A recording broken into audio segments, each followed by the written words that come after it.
Hello students, I am Archana Varun. My channel is Chatesh Varun. आज हम REET level 2 के सॉल्व पेपर 2012 का भाषा 1 हिंदी को सॉल्व करेंगे, कक्षा 6 to 8। ठीक है, ये आपका होता है, स्टार्ट होता है भाषा 1 हिंदी में।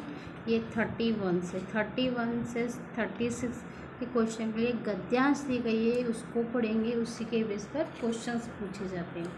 देखिए, पहला है, अपनी सभ्यता का जब मैं अवलोकन करता हूँ तब लोगों को काम के संबंध की उनकी विचारधारा के अनुसार विभाजित करने लगता हूँ। एक वर्ग में वे लोग आते हैं जो काम को रसग्रहणित आवश्यकता के रूप में देखते हैं, जिसकी उनके लिए उपयोगिता है सिर्फ धन हासिल करना। वे अनुभव करते हैं कि जब दिन भर का श्रम समाप्त हो जाता है तब वे जीना सचमुच शुरू करते और अपने आप में होते हैं।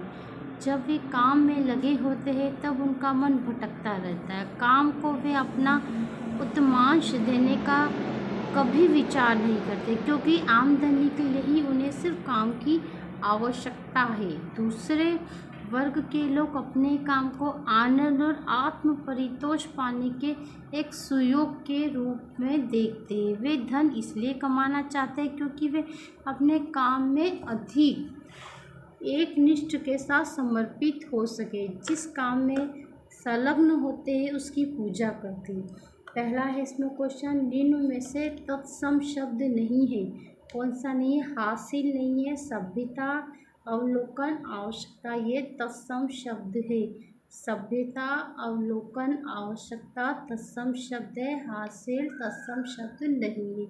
काम का तद्भव है कारज। काम का तद्भव है कारज। सुयोग का विलोम है कुयोग। सुयोग का विलोम है कुयोग। कौन सा शब्द में उपसर्ग है? उपसर्ग उपयोगिता में। कौन से शब्द में उपसर्ग है? उपयोगिता में। कौन सा समास नहीं है? कमाना। विचारधारा, आत्म परितोष, एकनिष्ठता समास है। विचारधारा, आत्म परितोष, एकनिष्ठता समास है। आमदनी के संदर्भ में कौन सा शब्द असंगत है? तो मुनाफा असंगत है। कमाई, आय, आना, ये सब है संगत, लेकिन मुनाफा आपका असंगत। फिर आपको गद्यांश दे रखी है, इसमें 37 से 43 के क्वेश्चन इसी पर बेस्ड है। संसार के सभी देशों में शिक्षित व्यक्ति की सबसे पहली पहचान यह होती कि वह अपनी मातृभाषा में दक्षता से काम कर सकता है। केवल भारत ही एक देश है जिसमें शिक्षित व्यक्ति वह समझा जाता है जो अपनी मातृभाषा में दक्ष हो या नहीं हो, किंतु अंग्रेजी में जिसकी दक्षता असंदिग्ध हो। संसार के अन्य देशों में सुसंस्कृत व्यक्ति वह समझा जाता है जिसके घर में अपनी भाषा की पुस्तकों का संग्रह है और जिसे बराबर यह पता रहे कि उसकी भाषा के अच्छे लेखक और कवि कौन है तथा समय समय पर उनकी कृतियाँ प्रकाशित हो रही है। भारत में स्थिति दूसरी है, जहाँ प्रायः घर में साज सज्जा के आधुनिक उपकरण तो होते हैं किंतु अपनी भाषा की कोई पुस्तक या पत्रिका नहीं दिखाई देती। यह दुर्व्यवस्था भले ही किसी ऐतिहासिक प्रक्रिया का परिणाम है, लेकिन वह सुदशा नहीं, दुर्व्यवस्था ही है। और जब तक यह दुर्व्यवस्था कायम है, हमें अपने काम को सभी अर्थों में शिक्षित और सुसंस्कृत और जब तक यह दुर्व्यवस्था कायम है, हमें अपने काम को सही अर्थों में शिक्षित और सुसंस्कृत बना मानने का ठीक न्यायसंगत अधिकार नहीं है। संसार के सभी देशों में शिक्षित व्यक्ति अपनी मातृभाषा में दक्ष होते हैं। संसार के सभी देशों में शिक्षित व्यक्ति अपनी मातृभाषा में दक्ष होते हैं। अंग्रेजी में जिसकी दक्षता असंदिग्ध हो में रेखांकित पद का अर्थ है संदेह रहित। क्या हुआ इसका मतलब? संदेह रहित। कौन एक वचन है अपनी मातृभाषा? कौन एक वचन है अपनी मातृभाषा? कौन शब्द पुल्लिंग नहीं है भाषा?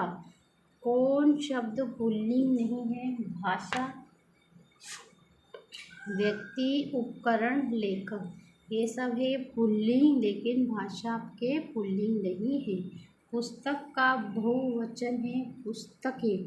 पुस्तक का बहुवचन है पुस्तकें। कवि का स्त्रीलिंग है कवित्री। कवि का स्त्रीलिंग है कवित्री। भारत में स्थिति दूसरी है का भूतकालिक रूप होगा। भारत में स्थिति दूसरी थी। कौन कथन सही नहीं है? रचना के आधार पर वाक्य 4 प्रकार के होते हैं, ये अपना गलत है। वाक्य के 2 प्रमुख अंग होते हैं, कर्ता और क्रिया। वाक्य के 2 प्रमुख अंग होते हैं, कर्ता और क्रिया। कर्ता के विस्तार को उद्देश्य कहते हैं, उद्देश्य कहते हैं। क्रिया के विस्तार को विधेय कहते हैं। एक प्रधान उपवाक्य और अन्य आश्रित उपवाक्य जिसमें होते हैं वह मिश्रित वाक्य कहलाता है। कौन मिश्र वाक्य है? सी और डी। मैंने सुना है कि सूर्या ने निकाह कर लिया। वह आया, थोड़ी देर बैठा और तुरंत लौट गया। मोहन घर से लौटकर कहने लगा कि उसका मन नहीं लग रहा है। इस वाक्य में रेखांकित पदबंध है क्रिया विशेषण पदबंध। कौन सा है? क्रिया विशेषण पदबंध। काला मुंह होने का अर्थ है बदनाम होना। काला मुंह होने का मतलब है बदनाम होना।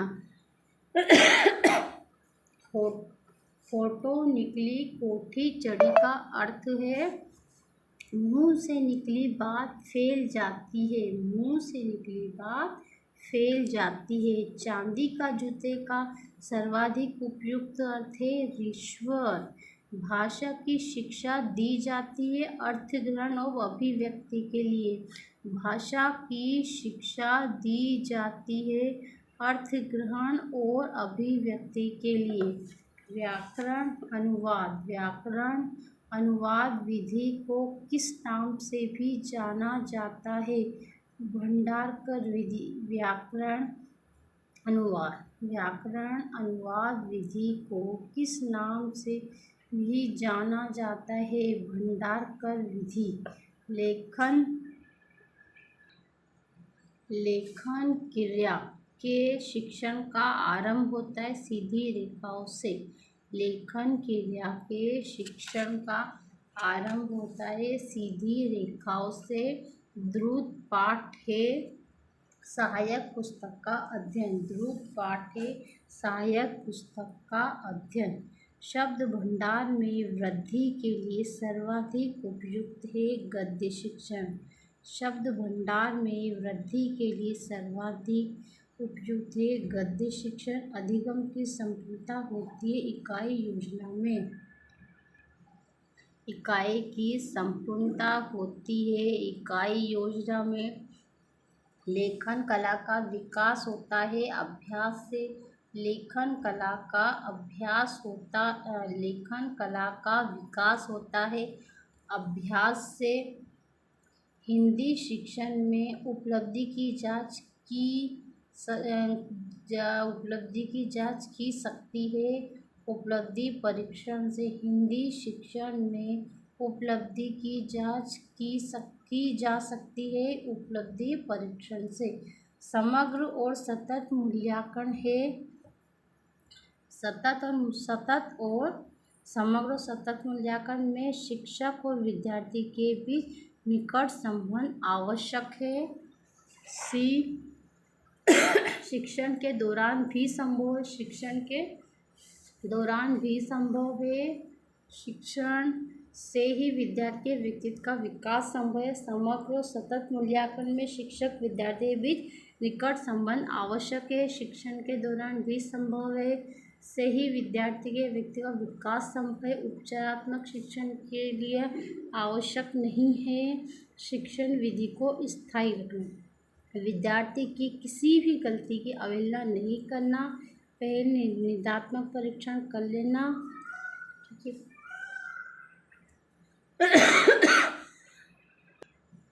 हमारा जो ये यहीं पर कंप्लीट होता है। आपको मेरी टीचिंग पसंद आई, करें लाइक करें, शेयर करें, सब्सक्राइब करें। Okay bye.